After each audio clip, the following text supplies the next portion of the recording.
আসসালামু আলাইকুম সবাইকে। কেমন আছেন সবাই? আজকে আমরা খুব গুরুত্বপূর্ণ একটা টপিক নিয়ে আলোচনা করব। সেটা হচ্ছে বাংলা বানান। তো এই বাংলা বানান এমন একটা বিষয় যে সবাই আসলে এটাকে মুখস্থ করার একটা চিন্তাভাবনা করে যে এই বানানটা এরকম, ওই বানানটা এরকম কয়েকটা বানান মুখস্থ করে ফেললেই মনে হয় হয়ে যাবে। কিন্তু কিন্তু যেই ব্যাপারটা হচ্ছে ফ্যাক্ট সেটা হচ্ছে আগে কিছু বানান নির্দিষ্ট ছিল যে এই বানানগুলাই আসতো পরীক্ষায় ঘুরে ফিরে। কিন্তু এখন যেটা হচ্ছে যে অনেক ডিফারেন্ট বানান আসতেছে। যার কারণে আমাদের একটু এছাড়া আপনি যদি বিভিন্ন চাকরি পরীক্ষার মানে রিটেন পরীক্ষা দেন তো দেখা গেছে যে অনেক জায়গায় বাংলা বানানের নিয়ম আসে। বিসিএস এ তো বাংলা বানানের নিয়ম আসে। তারপরে আবার হচ্ছে আপনি যদি লেখার সময় বাংলা বানানে ভুল করেন সেটার জন্য কিন্তু আপনাদের মার্কস কাটা হবে। সো এটাকে মুখস্থ নির্ভর পড়াশোনা না করে আমার কাছে মনে হয় কয়েকটা নিয়ম, কিছু রুলস এটার মধ্যেই কয়েকটা সব বানানগুলো মোটামুটি পড়ে যায়। তো এই রুলসগুলো একটু আজকে জানবো।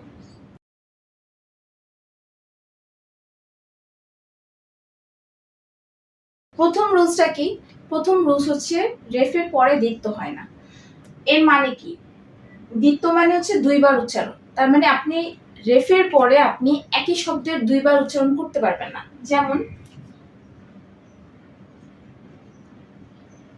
সূর্য। এখানে দেখেন একটা রেফ আছে।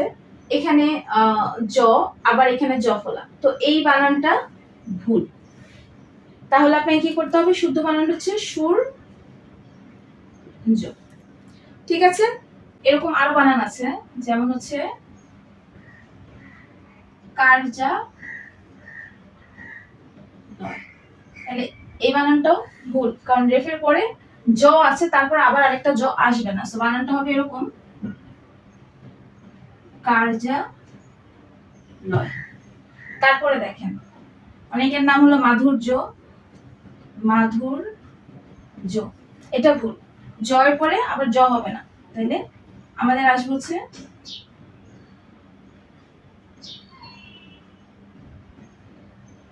ঠিক আছে। আচ্ছা এখন আপনারা বলেন যে দৈর্ঘ্য এখানে কি রেফ আসবে কিনা? আপনাদের অনেকে মনে হতে পারে যে না এখানে রেফ আসতে জফল হবে না। ব্যাপারটা তো এরকম না। আমি বলেছি যে রেফের পরে দ্বিত্ব হয় না। এখানে তো জ না, এটা তো ঘ। এটা ঘ এর পরে জফল আসলে তো কোনো সমস্যা নেই। তাই দৈর্ঘ্য বানানটা এরকমই হবে। Rules number 2। রুলস নাম্বার 2 হচ্ছে বিদেশি শব্দে রসই বা রসই কার হয়।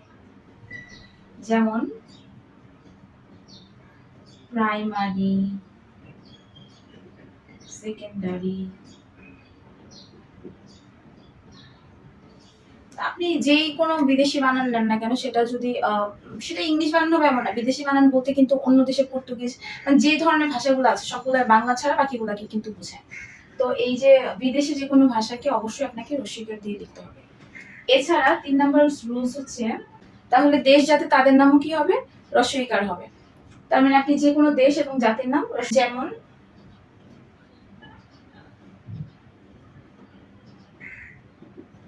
ইংরেজি, ফার্সি এরকম অনেক কিছু। তবে কয়েকটা বানান একটু মনে রাখবেন। চীন, তারপর চীনের পর হচ্ছে আপনার শ্রীলঙ্কা, মালদ্বীপ। আচ্ছা এই শব্দগুলোতে কিন্তু আপনার রসিকার হবে না। কারণটা যদি জানেন তাহলে আপনার ভুল হবে না। মানে আপনার মুখস্থ করা যায় কিন্তু কারণটা জানেন যে কেন রসিকার হবে না। এই যে চীন বানানে দীর্ঘ ইকার দিয়েছে কারণ আরাকানের একটা রাজ্য আছে সেটা হচ্ছে রসিকার দিয়েছে।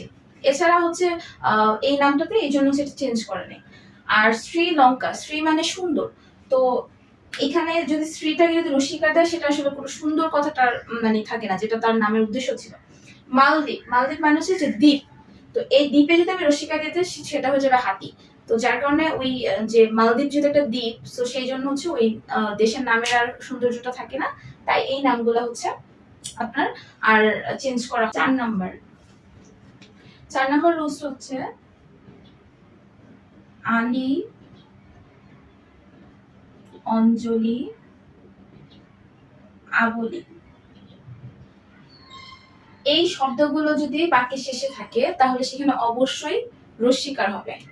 যেমন মিতালি, সোনালি,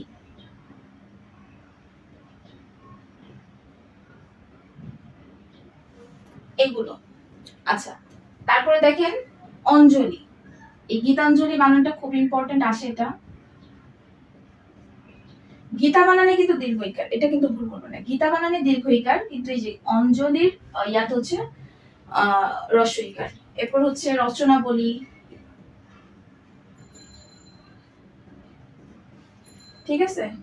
এরকম বলি যেগুলোতে আছে, অঞ্জলি যেখানে আছে, আলী যেখানে আছে, সেগুলো অবশ্যই আপনি রস্বইকার দিয়ে। রুলস নাম্বার 5, এমন কিছু কিছু শব্দ আছে যেখানে রস্বইকার যে কথা, দীর্ঘইকার একই কথা, মানে দুটি শব্দই শুদ্ধ, সেসব ক্ষেত্রে আমাদের রস্বইকার বানানটা নিতে হবে।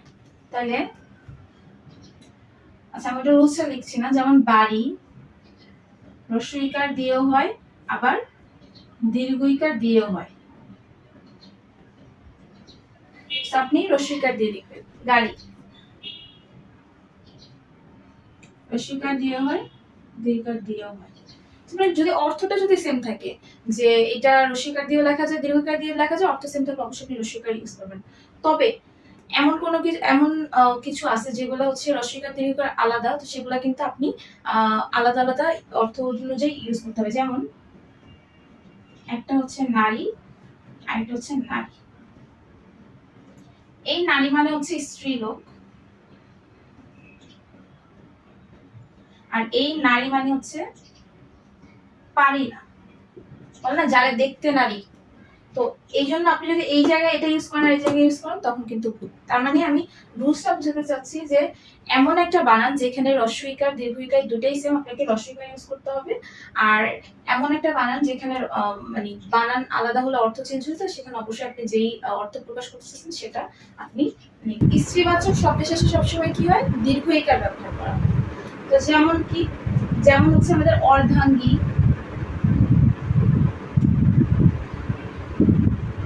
সিংহী, রজকী, সুন্দরী, কুমারী, সতী, সরস,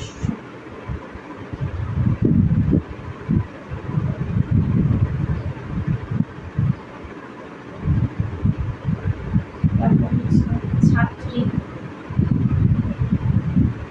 পাত্রী।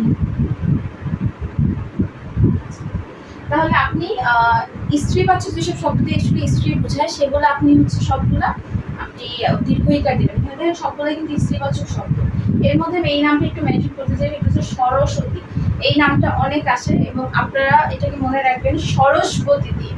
কি দিয়ে? সরস্বতী। ভাই এটা উচ্চারণ এরকম না, সরস্বতী, কিন্তু আপনি যদি মনে রাখেন তাহলে আপনার আর কখনো ভুল হবে না। তাহলে প্রথমটা নিচে বনাই, পরেরটা নিচে হচ্ছে ব। সো এই নামগুলো হচ্ছে আপনাদের।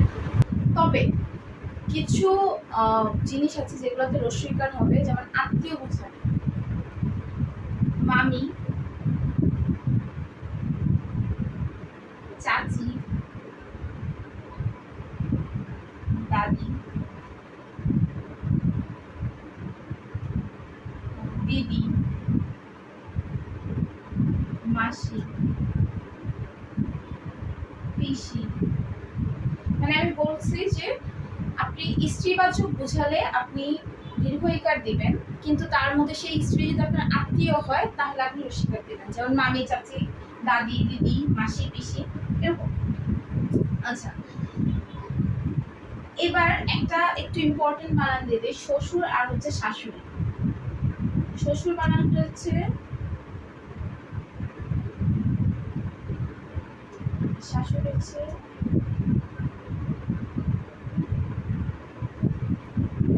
শ্বশুর আর হচ্ছে শাশুড়ি।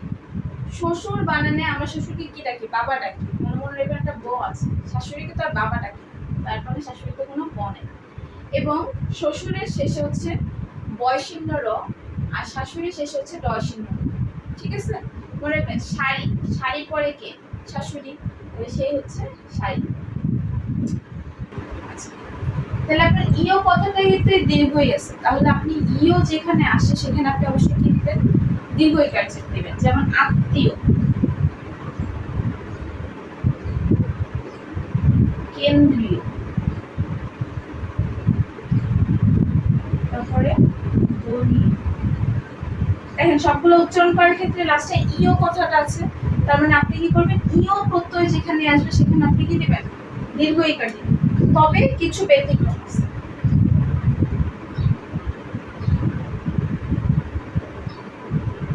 ইন্দ্রিয়, ক্ষত্রিয়, আরেকটা আছে হচ্ছে সক্রিয়। এই বানানগুলো একটু আলাদা করে মনে রাখতে হবে, এগুলো হচ্ছে রসিকার। আচ্ছা, এবার দেখেন আপনারা এটা আপনারা এই বানানটা অনেক আসে, তো আপনারা বলে ফেলেন যে কি আকাঙ্ক্ষার পরে খ হবে না হচ্ছে ক্ষীয় হবে।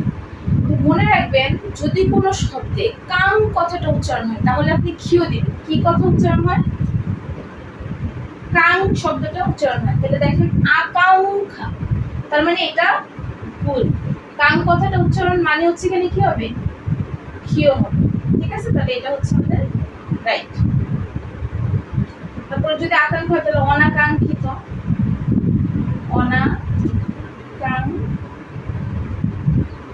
এই যে দেখেন অনাকাঙ্ক্ষিত। তো এই যে যত এগুলা সব হচ্ছে ক্ষীয় দিয়ে হয়। এবার আরেকটা হচ্ছে জীবী বাহী, জীবী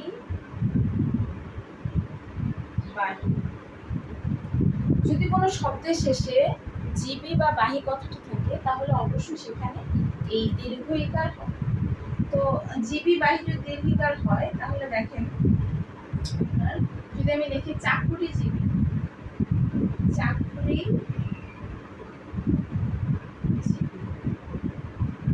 ঠিক আছে, যে পরিবাহী, পরিবাহী, নির্বাহী, তাহলে চাকুরিজীবী, পরিবাহী, নির্বাহী, এগুলো হচ্ছে আপনাদের। আচ্ছা, কিছু শব্দ একটু মনে রাখবেন যে শব্দগুলো অনেক বেশি আসে যেখানে দুইটাই দীর্ঘিকার। খুব কমন একটা হচ্ছে সমীচীন, সমীচীন। তাহলে কি বললাম, সমীচীন, এটাতে ডাবল দীর্ঘ ইকার। তারপর হচ্ছে হরিতকি, মনীষী, ভাগীরথী,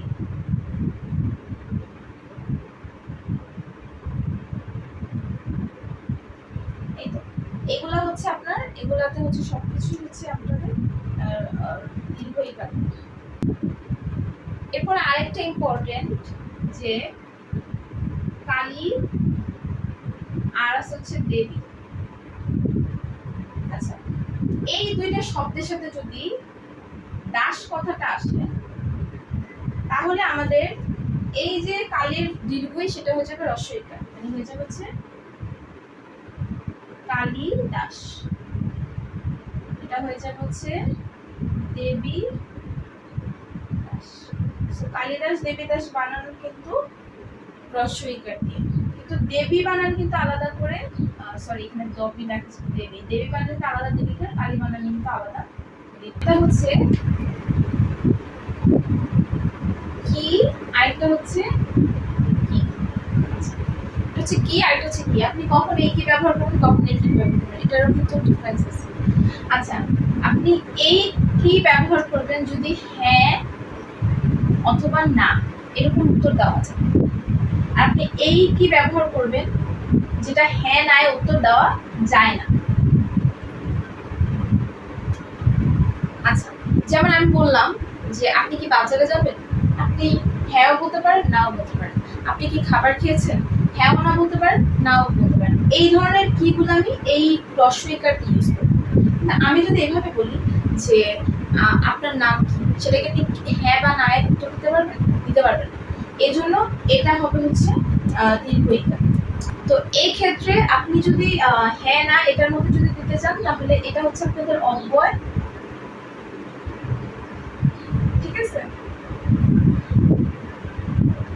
এটা হচ্ছে সর্বনাম।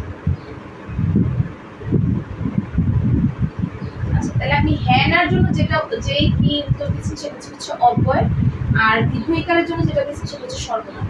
আচ্ছা, তাহলে আমি যদি বলি আপনার নাম, এখানে হচ্ছে কি, কারণ এটা হ্যানা দিয়ে উত্তর দেওয়া যাবে না, তাহলে এটা হচ্ছে আমাদের দীর্ঘইকার হবে, আর দীর্ঘইকার মানে হচ্ছে সর্বনাম। আর আমি যদি বলি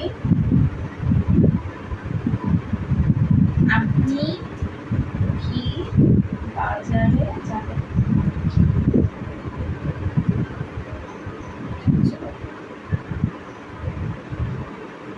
আমি যদি বলি আপনি কি বাজারে যাবেন, এখানে সেই কিটা হচ্ছে হ্যাড অ্যান্সার, সেটা হচ্ছে অব্যয়। এছাড়াও একটা আরেকটা ইউজ করা হয়, যেমন বাহ কি চমৎকার দৃশ্য। তাহলে এই যে কিটা বসানো, সেটা যেহেতু কোনো এই দুটোই কিন্তু প্রশ্নবোধক বাদে যদি কোনো কি আসে সেটা হবে হচ্ছে আপনাদের বিশেষণ। ঠিক আছে, তাহলে আমি কি বললাম, আপনার নাম কি, এটা আপনি হ্যাঁ বা না উত্তর দিতে পারছেন না, তাই দীর্ঘইকার, এবং এটা হচ্ছে সর্বনাম। আবার আপনি কি বাজারে যাবেন, এটা আপনি হ্যাঁ বা না দিয়ে উত্তর করতে পারছেন, তাই এটা হচ্ছে অব্যয়। আর বাহ কি চমৎকার দৃশ্য, এটা হচ্ছে প্রশ্নবোধকের মধ্যেই না, এটা প্রশ্নবোধক বাদে যেটা থাকবে সেটা হচ্ছে বিশেষণ। আচ্ছা,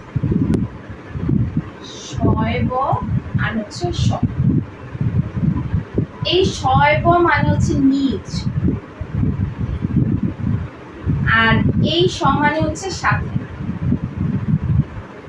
তাহলে এই শয়ব মানে হচ্ছে নিজ, এই স মানে হচ্ছে সাথে। তাইলে যখন বলি সস্ত্রীক, সে সস্ত্রীক ঢাকায় থাকে,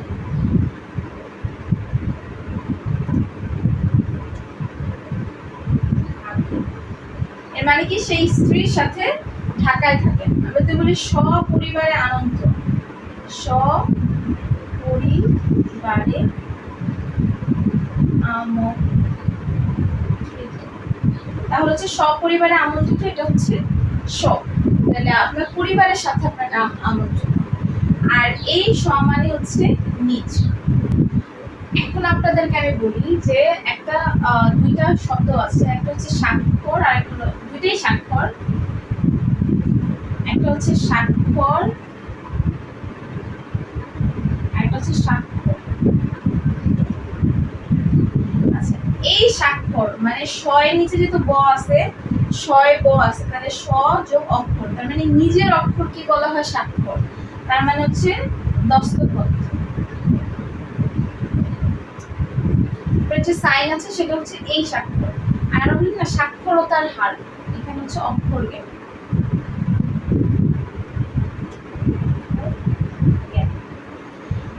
আচ্ছা, আরেকটা একটু বলবো যে শয়ের সাথে থ হবে না শয়ের সাথে ত হবে, যেমন ঋণগ্রস্ত, বা আপনারা মুখস্থ, আপনারা বুঝে না যে ত দিব না থ দিব। একদম সিম্পল একটা কথা মনে রাখবেন যে অর্থ থাকলে অর্থ না, এর মানে কি, অর্থ থাকলে অর্থ না থাকলে, এর মানে হচ্ছে যে আপনার যদি ধরেন হচ্ছে মুখস্থ,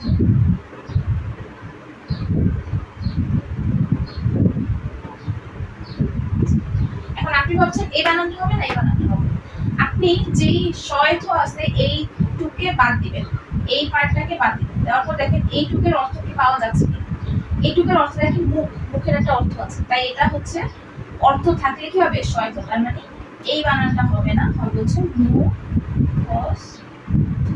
ঠিক আছে। এরকম হচ্ছে গৃহস্থ, দেখেন গৃহ কথাটা কিন্তু অর্থ আছে। তারপর আমার হচ্ছে নিকটস্থ,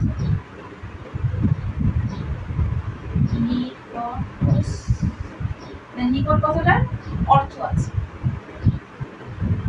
আচ্ছা,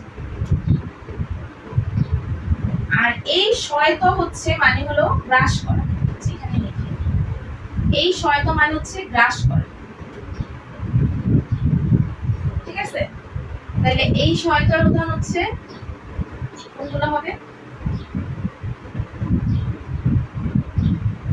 ঋণগ্রস্ত, হতাশাগ্রস্ত। তার মানে ঋণ যাকে গ্রাস করে ফেলছে সেই হচ্ছে ঋণগ্রস্ত, হতাশা যাকে গ্রাস করে ফেলছে সেই হচ্ছে হতাশাগ্রস্ত। এই দুইটা হচ্ছে ভিন্ন, যেগুলো হচ্ছে আর মানে আচ্ছা আরেকটা দেখেন ভিন্ন না, এই যে শয়ত যদি আপনি যদি বাদ দিয়ে ঋণ গ্রহ দিয়ে কিন্তু কোনো অর্থ নাই, ঋণ দিয়ে আছে কিন্তু ঋণ গ্রহ আপনার এইটা বাদে বাকিটা করতে হবে। তারপর হতাশাগ্রহ, এটার কিন্তু কোনো অর্থ নাই, তাই হচ্ছে এগুলো যদি অর্থ নাই তাই এটা হবে হচ্ছে শয়ত। আরেকটা জাস্ট নর্মালি মনে রাখতে বললাম যে শয়ত মানে হচ্ছে গ্রাস করা, মানে ঋণ দিয়ে যে গ্রাস করছে সেগুলো ঋণগ্রস্ত। এই তো। তো আজকের এই কিছু বানান ছিল যেগুলো কমন আপনাদের ভুল হয়, সেই রকম বানানগুলো দেখার চেষ্টা করেছি। আশা করি ভিডিওটি দেখে আপনারা উপকৃত হবেন। তো সবাই ভালো থাকবেন।